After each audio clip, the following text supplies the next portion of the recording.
Hey, I'm Gareth Jones and you are watching the Vaughn George YouTube channel.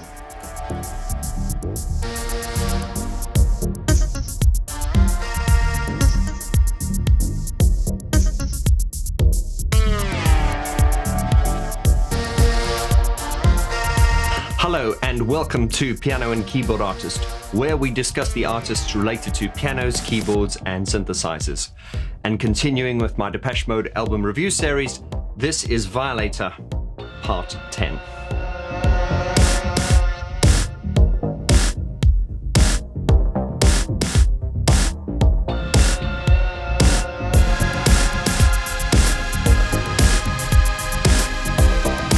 Welcome to the most in-depth Depeche Mode album review series ever conducted by an independent YouTuber, with interviews with the original mix engineers, videographers, and people involved in many Depeche Mode aspects and more. Today is part 10 of this ongoing series, and today we're going to be focusing on Waiting for the Night.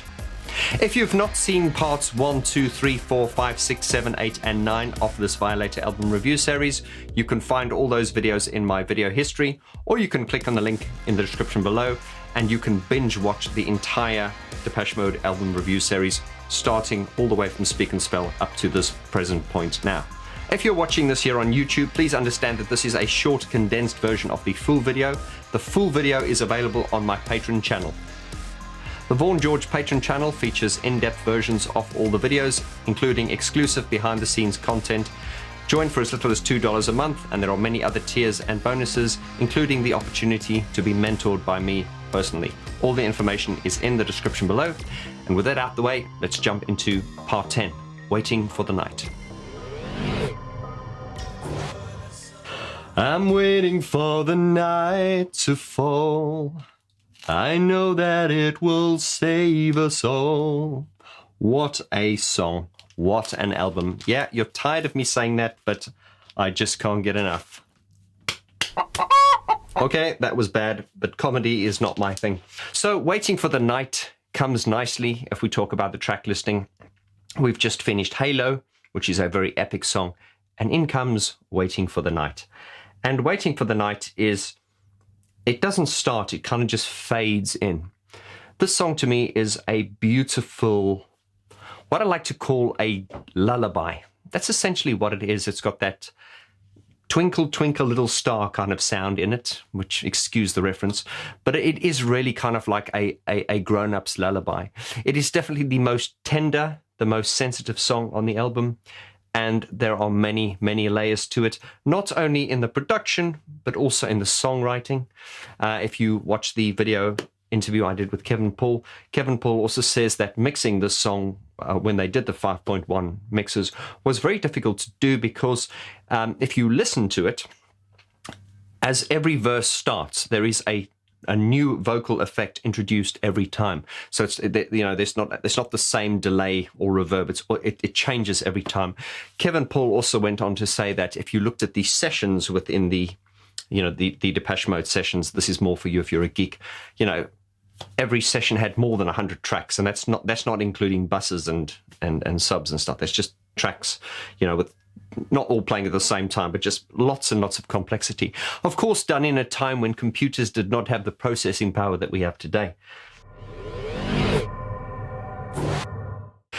Starting nicely and subtly. I've mentioned this before.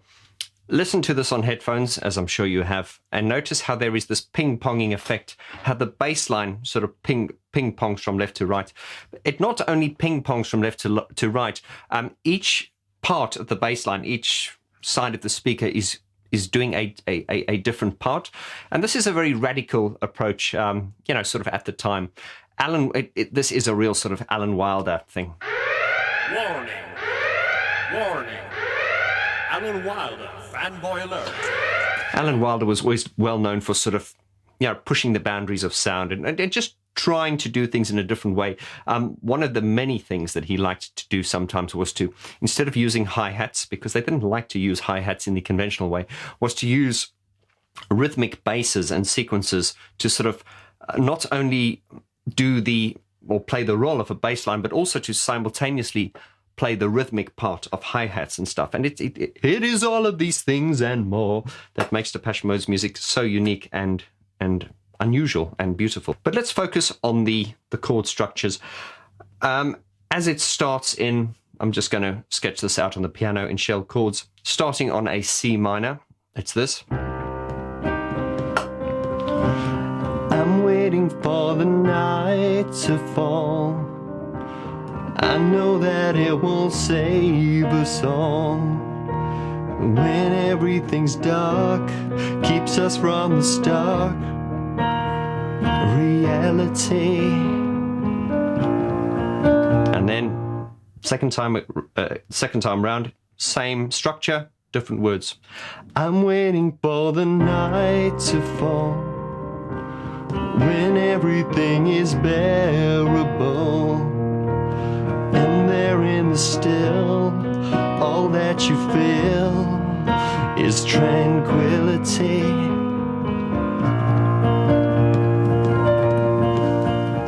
So it does indeed start off with the chorus. But then again, you know, with Depeche Mode, they don't really follow the conventional structures of verse, chorus, bridge, and that. But I suppose if you were explaining this to someone, you could argue that it starts off with the chorus. It then goes into the part which I call the lullaby section of the song, and that's the... There is a star in the sky,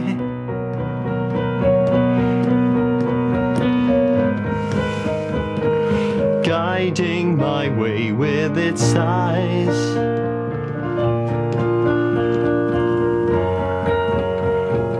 And in the glow of the noon,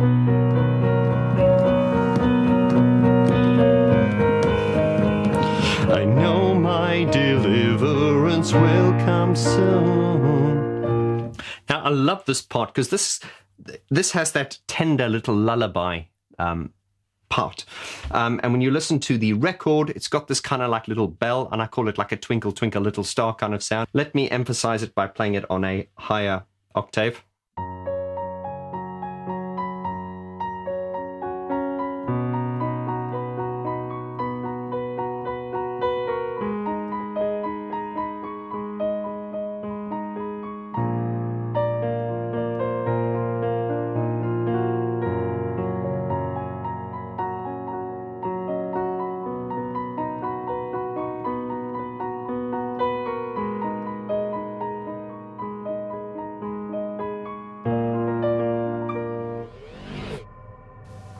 It then comes around to the second part, which is basically a chorus again.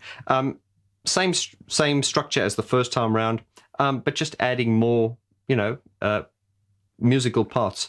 I'm waiting for the night to fall. I know that it will save us all. When everything's dark, keeps us from the stark reality. I'm waiting for the night to fall, when everything is bearable, and there in the still, all that you feel is tranquility. And then back to the lullaby part. There is a sound in the calm. Doom, doom, doom, doom, doom. This brings us on to the harmonies now. So Dave's part, Dave sings this in a very tender chest voice. He doesn't sort of bring in that Dave Gahan resonance. It's I'm waiting, very breathy. I'm waiting for the night to fall. I know that it will save us all.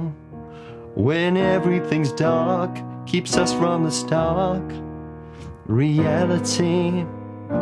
The fact that Dave is sort of almost speaking this and not sort of singing it helps with the narration and helps get that storytelling vibe across.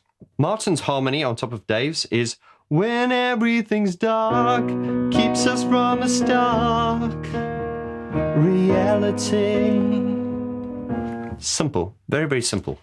Martin's voice is very dynamic. It has a lot of color, and this is why it's used as a special effect, you know, on a lot of songs in, you know, many creative different ways. And this song is no exception, especially at the end where we got the ha, ha, and within that you got a you got all these different layers. Once again, a beautiful way of layering vocals that only Martin can do. Right, let's have a look at some of the sounds from the record. Now, what I have here is the Alan Wilder sound bank. I do not have Martin's sounds, nor do I have Fletcher's sounds. Now, bear in mind, this is the Devotional Tour's sound bank. And if you were at the Devotional Tour or the Exotic Tour, you would know that for Waiting for the Night, I think Dave and Martin were both in the front singing. Alan was on his keyboard and Fletcher was at his keyboards. But I've only got Alan's sounds here. I don't know what Fletcher was playing. There's no clapping on this song, is there? Been waiting for the night to fall. Stop it, Fletch. There's no clapping. I know that it will save us all. So the Alan Wilder sound bank, let's just go through it chromatically and then we will make heads or tails of, you know, what's going on. Okay, that's Martin's voice, clearly sampled into the Emax here. Okay, that's sped up. That's the right pitch.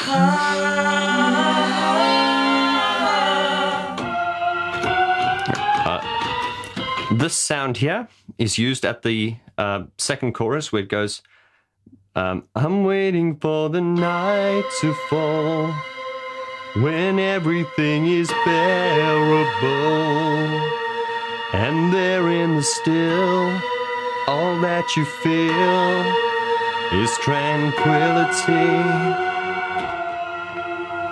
So that's that part. I don't know where that goes, but I love the sound.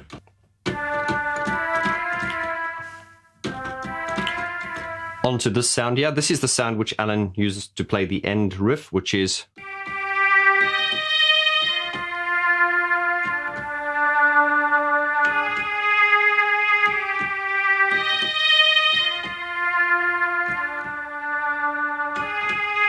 It's strange. And then, of course, when Martin goes, he will trigger this sample here to double up Martin's voice.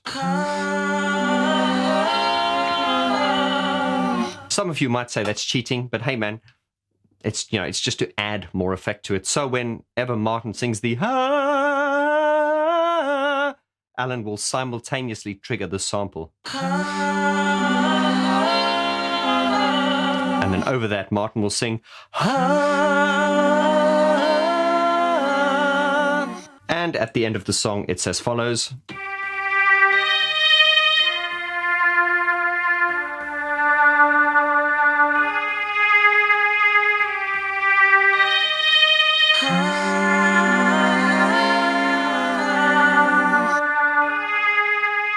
It's very, very dark. The song is very, very haunting, but it's beautiful. Moving up. Okay, now this has got this strange kind of little bells, a little bit like a glockenspiel kind of sound. Now, I'm assuming this is the sound that, the sort of lullaby sound that Alan used in live performances, and that's the...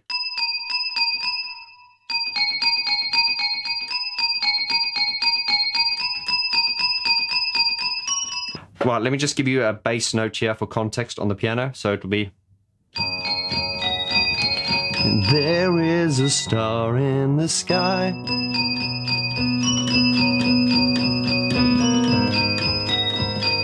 Guiding my way with its eyes. So yeah, that's the bell sound that he used. It sounds like a glockenspiel sample.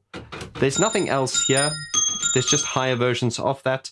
Once again, all I can really find on the Alan Wilder sound bank are that part, that, and the... And of course, Martin's vocal samples. Right, let's jump into the piano improvisation.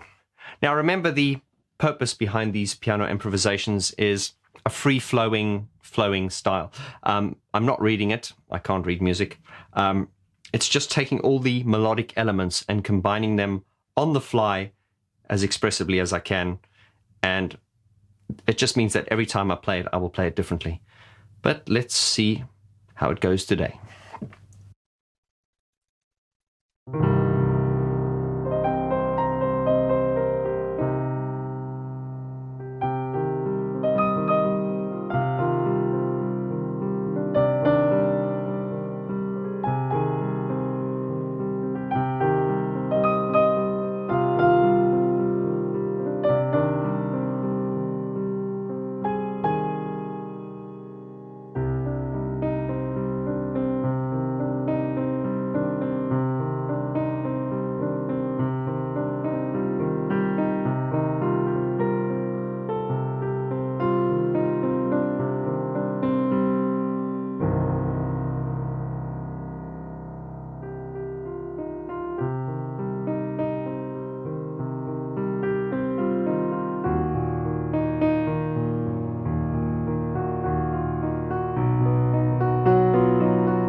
I always get carried away, but I make no apology.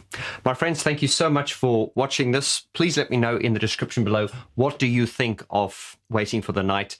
You know, anything you want to say about this, anything you want to say about Violator. Remember to hit the subscribe button, and I've got some very exciting news. I'm in the studio with Gareth Jones again tomorrow, and we're doing a very special video. We're talking all about sampling, and we're going to be referencing the song Pipeline, Depeche Mode's Pipeline from their Construction Time Again album. We'll be referencing that a lot, so be sure to watch that. Thank you so much for your support. Leave your feedback, subscribe, lots of love, and I will see you on part 11 of the Depeche Mode album review series. Adios, my friends.